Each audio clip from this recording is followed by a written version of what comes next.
I have been so inactive on this channel over the last couple weeks. I've been a little sick. I haven't really been up to filming, but it is December. I am trying to lock in, and this is day one of Vlogmas. So let's get into Vlogmas. It is December 1st, and I'm going to do a November wrap up. I had a really slow reading month for November, especially when I compare it to last year and the year before. I believe last year I read something like 25 to 30 books. This year I only read and finished 3 books, but I'm trying to be more intentional about the way that I'm reading in this coming year, and I've already started it for November and December.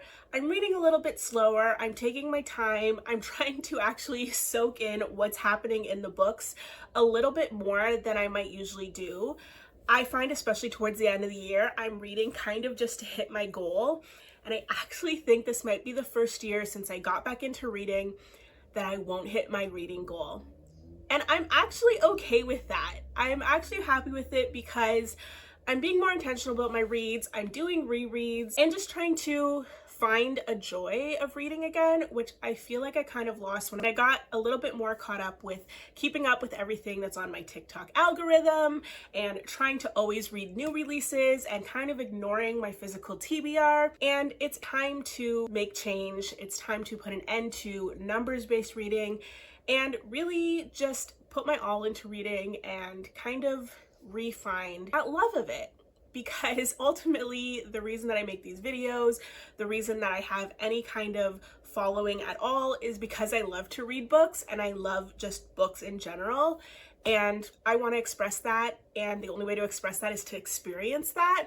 So that's what I'm doing. I am trying to annotate more. I'm trying to tab my books more. I'm trying to read slowly and actually really digest what I'm reading. And I'm allowing myself to DNF a lot more often, which has always been something that I've struggled with. I don't like to pick up a book and leave it unfinished. Sometimes that means I get into really, really long reading slumps because I'm trying to get through something that I'm not really enjoying. And I'm not going to do that anymore. So slower reading month, but really exciting reading month because every single book that I read, again, only 3 finished, I loved though, and I had a really good time reading them, so let's talk about them. As I said, I only finished 3 books this month, but I am in the middle of a couple of rereads. I have been rereading Twilight. I took a break from that because I was starting to not enjoy myself, and I actually made a video about why I wasn't enjoying myself. I'll link it up here, but I just find Edward so insufferable and really problematic, and I'm having trouble as an adult reconciling how problematic Edward actually is and my enjoyment and nostalgia and love for these books that I had as a teenager growing up. So I took a little break from Twilight. There's so many books in the series that I just thought I just can't put all my energy into this right now. Put it down, taking a break. And at some point I'll pick up the reread. In the year of 2026, I am trying to do at least 1 reread per month. So at some point next year, I will probably pick it up again and hopefully I'll get through it with a little less friction. I am also doing a very slow reread of Divine Rivals. I am annotating and tabbing that, which is why it takes me so long. I usually only pick up a chapter every couple days. I read a chapter, I think about what I read, I write down what I read so that I can go into Ruthless Vows, which I'm very excited about. When I first read Divine Rivals, I loved it, but I waited so long to pick up Ruthless Vows that I kind of lost a lot of the major and very intricate and detailed plot points. So a reread is something that I've really been enjoying. I love that book, and rereading it just makes me love it even more because I feel that I'm picking up so much more that either I missed or just forgot about in my first read. So that's been really exciting, and I cannot wait to read Ruthless Vows. Again, it's slow going. Hopefully I'll be able to finish it during the month of December, but I'm honestly not really that stressed if I don't. For the first book I finished, I actually read it because a friend of mine recommended it to me. She thought I would have a lot of fun reading it. We're kind of into these like romances that have very little plot and a lot of space and are just ultimately a little bit ridiculous. At some points it feels like women don't even exist in these universes, but they're a lot of fun for just like a mindless sort of slump buster read, And I haven't read a book like that in a while, so I picked up Caught Stealing by C.E. Ritchie, and I thought this was so much fun. This book is the second book in a series on a college campus, and every book features athletes and them interacting with and falling in love with each other. Caught Stealing featured Holden, who is a football player, and Phoenix, who's a baseball player, and at the very beginning of the book, they have a sort of mindless one-night stand. However, Holden is extremely intoxicated and does not remember it after that night. He is also kind of a playboy around the school. He has a bad reputation, and Phoenix is not happy about this. He decides that he doesn't like Holden. Holden is kind of a bad guy in his mind. So when Holden starts seeing Phoenix's best friend, it becomes an issue. They kind of become rivals. They have this very like vitriolic banter, but also there is a lot of heat and tension there. And Holden's not really sure why that heat and tension is there, but Phoenix very much knows. And a lot of sneaking around. It's sort of forbidden, and there was a lot of sweetness in it too. They really fell in love. Both characters showed a lot of growth throughout it, which honestly is not something that I come to expect from these sort of romances, especially these more like smutty, spicy ones. This does have a lot of spice, so if spice is not your thing, you're probably going to want to skip this. But there was a lot of heart infused in between, and I didn't expect that. When I first picked it up, I thought, oh, this is going to be a little bit long for what I like, because when I'm reading something spicy, I like it to be just a short read that I can kind of on from very quickly. And I was worried that this would be just too long for me, but I flew through it. I really enjoyed the banter between Holden and Phoenix. I really like the other side characters. Do I think I'll continue with the series or even go back and read the first one? Probably not, but I did really enjoy this one. Like I said, my best friend really knows my reading taste, so when she said, you need to pick this up today, I picked it up that day, and I'm glad I did. I would give this like a 3 to 3.5 star. It is not groundbreaking by any means, but if you like a very fast-paced, banter-filled, spicy little romance, this might be something you'd be interested in. Moving on to a very anticipated read, I picked up Wild and Wrangled by Lila Sage at my local library. I do intend to buy this book eventually, but it is just not in the budget at the moment. So I picked it up at the library. I've been waiting for this hold to come through for such a long time, and wow, it did not disappoint. Lila Sage is one of my favorite authors. I will read anything that she puts out. I have been such a big fan of Done and Dusted since it was just a little indie book on Kindle Unlimited. I picked it up. It was one of the first books I picked up when I started my reading journey, and I fell so in love with Lila Sage's writing, with the whole Rebel Blue Ranch series and all the characters that are involved in it, from Luke and Emmy all the way through to Cam and Dusty. All 4 of these books really touched me and I found really beautiful.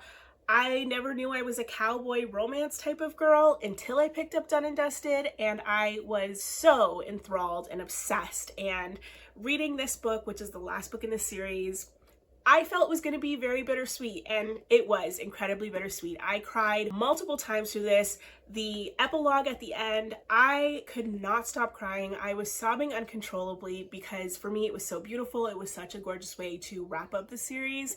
And I just love Lila Sage. I think she can do no wrong. If you are unfamiliar with the Rebel Blue Ranch series, it takes place in Meadowlark, Wyoming, and it is sort of surrounding a family of cowboys who have a ranch called the Rebel Blue Ranch. Amos is the patriarch, and the stories all feature around his kids or friends of his kids. And this book is about Cam and Dusty. Cam and Dusty are actually the first couple that doesn't involve any of the Ryder family, which Amos is the father of. However, Camille has a little girl with one of the Ryders, so she's kind of been mentioned throughout the book. We don't really know her story. We knew that she was engaged and she was going to get married. She has a really good co-parenting relationship with Gus, but we didn't know much more about her, and we knew even less about Dusty. All we knew is that he was a family friend and he works on the ranch now. And this book pretty much introduced them both to us as far as personality and backstory goes. It starts off with Cam being left at the altar by her fiance, and we find out that it was sort of a marriage of convenience that neither of them were particularly happy in, but they had settled for. And when her fiance falls in love with someone else, he leaves her at the altar, and she's not devastated, but she's heartbroken for the opportunity that that marriage could have provided for her and her daughter. And we find out that her and Dusty dated back in high school and had a whirlwind romance that was really beautiful, really deep. It wasn't just a high school romance, and ended quite abruptly, and nobody in town really knows what happened between them, but it's very clear that Dusty still loves Camille so much. From the first chapter, you can see that they have this connection that sort of transcends everything else. They haven't seen each other in a decade, and yet their connection was instant. I love that this book included the medium of flashbacks to tell their story in a more fleshed out way, because I felt so invested in them. And these are two characters that I really didn't know anything about going into this book. This was so beautiful. It was so well done. There is so much yearning in this. I wouldn't quite call this a slow burn, although in verse it is a slow burn because this has been a decade sort of building, but it felt really honest and really realistic in the way that they finally did end up together. The spicy scenes were right on point. There's never too many of them. They're always just perfect. Lila Sage just knows how to write a really good romance. I'm so excited to move on to her next series, which is like a little spooky cowboy romance series. And I'm a bit sad to say goodbye to the Rebel Blue Ranch because I fell in love with it a couple of years ago and now it's over.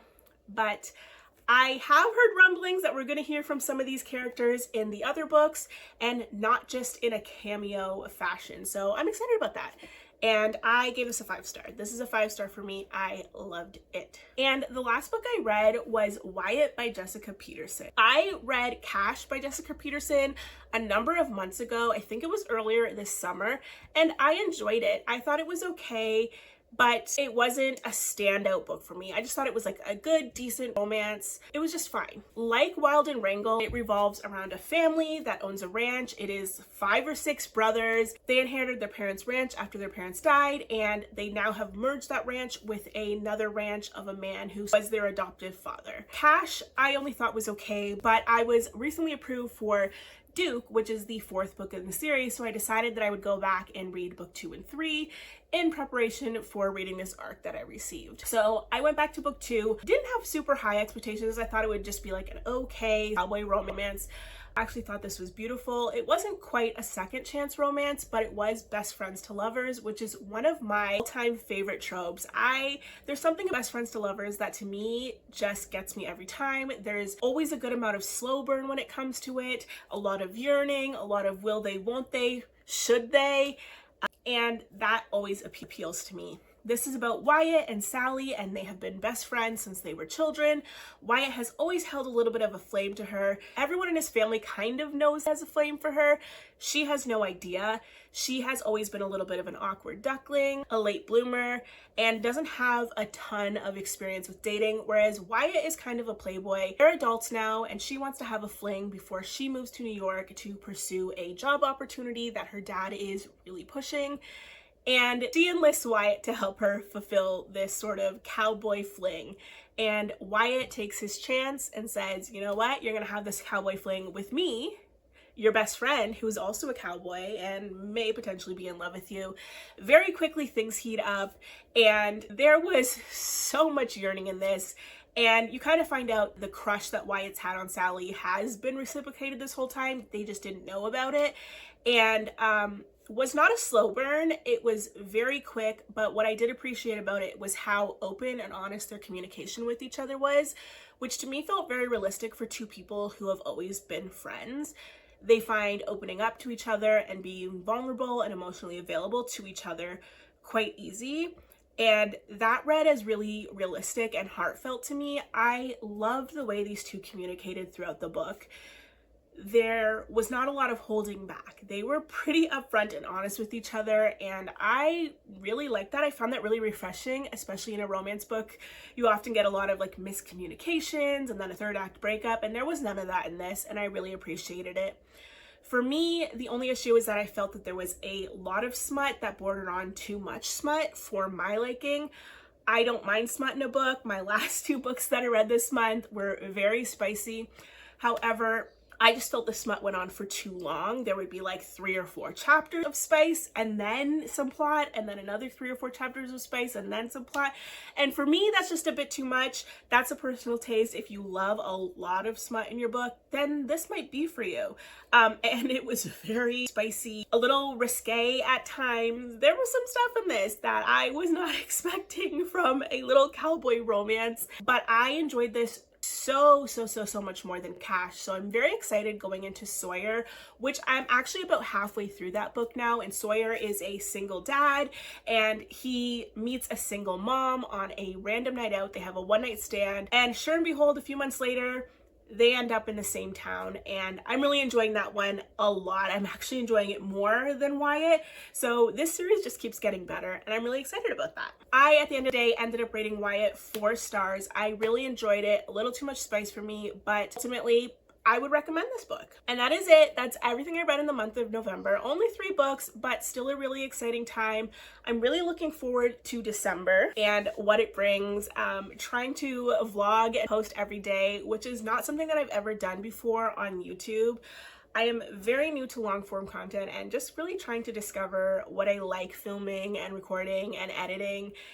But I'm just gonna jump in and hope for the best. So thank you for being here. If you did enjoy this video and want to see more of these kind of experimental videos, like this video and consider subscribing to my channel. And I will see you tomorrow, in which I will be talking about my December TBR, and I have some exciting things in store for December. And I'll see you in the next one.